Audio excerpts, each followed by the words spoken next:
ថាស្រឡាញ់បងម្នាងអងពីចិត្តនឹងអាចបដូរភៀនស្មោះត្រង់ត្រឡប់មកវិញតែចុងក្រោយបងចាំចេញទាំងគ្មានក្តីអាសូរ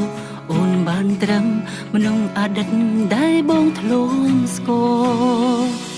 មិនស្រឡាញ់ចាំបាច់មកសន្យាធ្វើអ្វី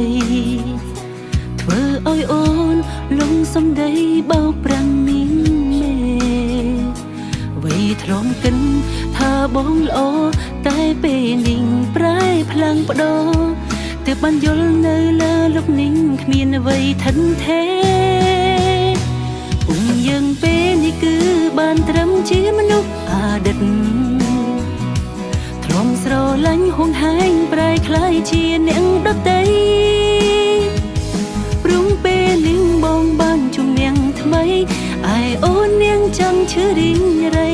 ទោះបីអូនធ្វើល្អយ៉ាងណាក៏គ្មានតម្លៃយើងពេលនេះគឺបានត្រឹមជាមនុស្សអតីតបងមិនចាំបាច់សុំដៃស្រឡាញ់អូនទៀតឡើយពីមនុស្សស្និទ្ធស្នាលคล้ายជាប្លែកមុខ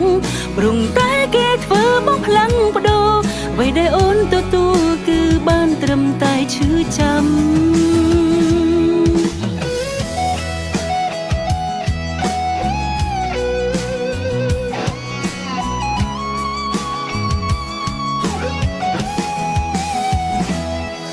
ស្រឡាញ់